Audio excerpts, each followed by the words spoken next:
মত মানা যাবে না। কথা বুঝতে পেরেছে?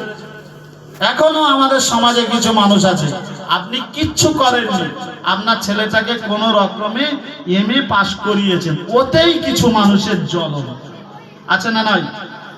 আপনি হজ করে এসেছেন, ওতেই কিছু মানুষের জ্বলন, আপনার খাওয়া মাখা দেখতে পারবে না। আপনি কষ্ট মেহনত করে একটু পয়সা করেছেন, ওতেই মানুষের জ্বলন।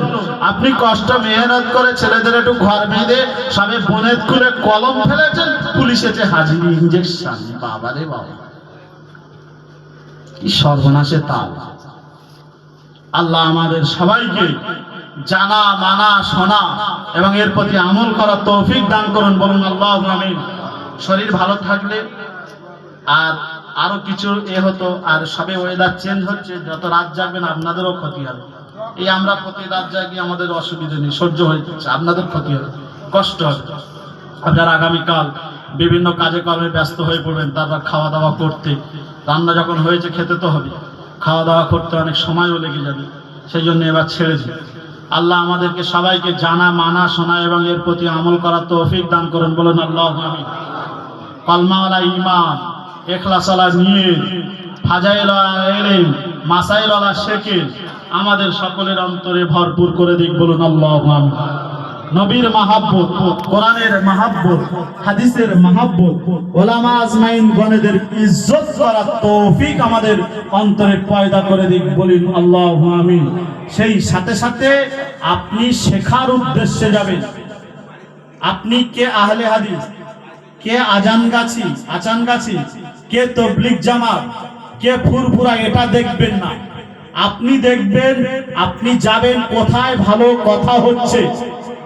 আপনি একজন তলেবে এলেম, আপনার বয়স শেষ, মাদ্রাসায় গিয়ে আর পড়তে পারবেন না, স্কুলে গিয়ে পড়তে পারবেন না, কোথায় এরকম মজলিস হচ্ছে, সেখানে আপনি বৃষ্টির পানির মতো অলি গলিতে চলে যাবে। বৃষ্টির পানি বড়লোক গরিব ধনী বাঁচে, সবার ঘরে সমান যায় না, সূর্যের আলো সমান যায়, এই অন্ধকারও হয়েছে। আপনি গরিব মানুষ, আপনার ঘরে আলো আছে, দিনের আলো আছে, সবার ঘরে সমানভাবে আঁধার পৌঁছে গেছে। ঠিক ওই রকম আপনি ওই রকম হয়ে যান, আর সবার মজলিসে আপনি যান। ভালো ভালো কথা আপনি খাতা কলম নিয়ে যাবেন, লিখবেন, লিখে আপনি সেগুলো যেগুলো ভালো মনে করবেন নোট করে ব্রেনে রাখার চেষ্টা করবেন। আর সেই সাথে সাথে 3, 4, 5 জানুয়ারিতে একটা আমাদের ভারতবর্ষে একটা বিশ্ব ইজতেমা ডেকেছে। এর আগে কবে হয়েছে না হয়েছে আমার আপনার হয়তো জানা নেই, কিংবা যারা বেঁচে ছিলেন গিয়েছিলেন। এখানে অন্য কিছু আলোচনা হবে না, ফরেন কান্ট্রি থেকে বিভিন্ন রকমের মানুষ এখানে আসবে, তারা এসে বিভিন্ন রকমের লেকচার দেবেন। আপনার যেটা ভালো মনে হবে যে এই লেকচারটা আমার জিন্দগিতে ফিট করলে হয়তো ভালো হতে পারে, সেই লেকচারটা আপনি খাতা কলমে লিখে নিয়ে চলে আসবেন। গিয়ে 3টে দিন ছাড় পোকার মতো পড়ে থাকুন। ছাড় পোকা যেমন আপনার বিছানায় একদম চুপচাপ একদম বালিশের নিচে পড়ে থাকে, আর রাত হলে কুটুস কুটুস করে কামড়ায়, ছাড় পোকার মতন পড়ে শুনে কষ্ট করে চলে আসুন। পায়খানার কষ্ট হচ্ছে দেখবেন না, পেশাবের কষ্ট হচ্ছে ওসব দেখবেন না, খাওয়ার কষ্ট হচ্ছে দেখবেন না।